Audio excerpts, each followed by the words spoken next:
How about the hearings na kasama daw po si Senator Loren Legarda doon sa affidavit? And Barbara Villar, hindi expound nung last week. Dapat sada kasi nag-attend sila ng Senate Blue Ribbon Committee hearing para sila ang nagtanong. Ba't nila kami pagbibintangan kung wala namang nagtanong? Diba? Pero nandun din sa affidavit, sir. Nandun po sa affidavit Nag-deliver din po kay Sen. Loren at kay Sen. Mark. Hindi po nila binabawi yung sinabi nila na nag-deliver sila kina Sen. Loren Kami po ay kwan, no? Let me clear this out with you now. Noong in-interview ako sa, I think it's the group of Ed Lingaw, no?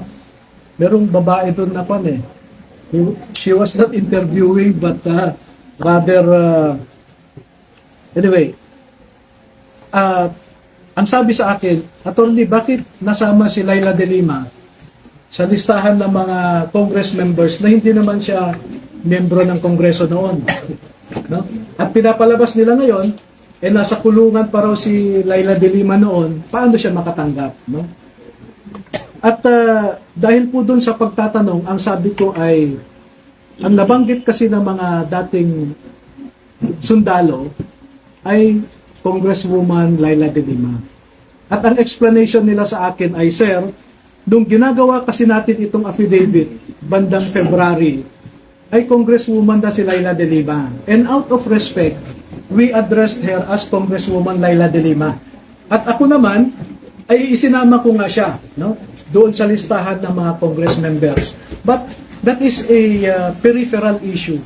The central issue is, did she receive or not? And minemaintain nila na nakatanggap sila. Sir, how about sila Senator Loren and Senator Mark Villar? Ano yung nakalagay po sa affidavit? Okay, ganun po, no? Noong in-interview ako nila Ed Lingaw, sometime first week of March yan. So pinatawag ko sila lahat, no? Sabi ko, klaruhin nga natin ito. Bakit nyo nasabing Congresswoman Laila de Lima? So in-explain nila. At dahil hindi ako nakontento, pwede bang isa-isahin natin ang bawat pangalan na binanggit ninyo? So ilang araw po kaming nag-review, no? O sabi nyo, ikaw, Tube, sabi nyo ganito. I-confirm nyo sa akin. So mahabang proseso, no? Meron pong, at ito, with all sincerity, we are man enough to admit a mistake and brave enough to correct it. Okay? Doon po kay Senator Villar, sabi nyo, no? Wala pong pinabago doon. As is po yan. No? Kay Senator Chis Escudero, kasi siya yung minority yata noon, no? Si Mark, si Senator Loren ang magkakasama sa majority. Magkakasama sila Tulfo noon, no? Tinanong po kay Chis Escudero. So, ang nangyari po ay, Sir, meron pa kaming hindi na ibigay sa iyo na picture So, nagbigay sila ng mga pictures, no? Na doon mismo sa bahay ni Senator Chis, no?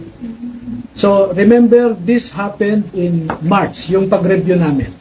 March, ano pong year? 2026. March. No? Majority pa yata si Senator Loren noon. Ano po, no?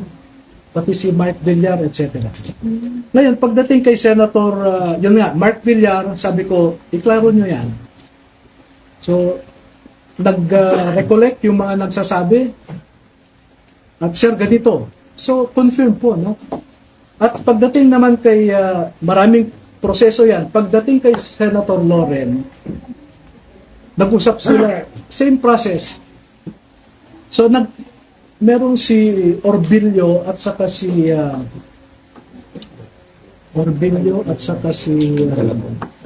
Galapon, no? Sabi nila, Sir, ito po yung recollection namin sa nangyari kay Senator Loren. Pagdating ng convoy namin doon, and this I distinctly remember, and as I said, I already rectified it. No? Pagdating namin doon, unang sasakyan, yung sasakyan ni Saldico, sabi nila, back up kami. pag hinto namin sa gate nung number 40 Cambridge Street, maalala pa namin yung gate ay gawa ng kahoy, sabi nila gawa ng kahoy.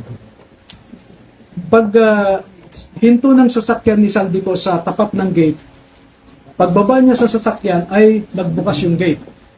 Pumasok kaagad si Saldico doon. Tapos nagsara din. So sabi, sir, maalala namin, walang ibang nakapasok sa amin. Maski si Mark Tiksay, hindi siya nakapasok kasi naisara ulit ang gate. Pero maalala namin, sir, na si Mark Tiksay, inutusan kami na magbaba ng 2 maleta. No? Pagbaba ng 2 maleta galing sa backup ay ibinigay nila kay Mark Tiksay. And then maya-maya lamang, sir, ay napansin namin lumabas na si Boss Saldi, sumakay na sa sasakyan at umalis na kami. So ang maalala namin, sir, with due respect, pasensya na, sabi, wala kaming nakitang maleta na nakapasok doon sa gate.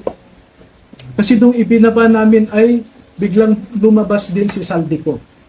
So sabi ko, sigurado kayo? Yes. Gumawa kayo ng statement na ganyan. No?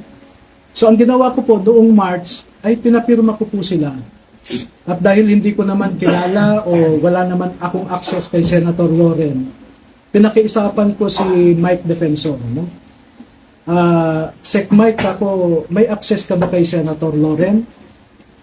Bakit? Sabi niya, ganito yung sinasabi ng 2 sundalo. Ibinigay ko po sa kanya yung sinabi ng 2 sundalo. Sabi ko, inaamin nila pagkakamali nila. Kung gusto ni Senator Loren na kasuhan yung 2, ibinibigay ko ang ebidensya. Pwede niyang kasuhan ng perjury yung 2 kung gusto niya.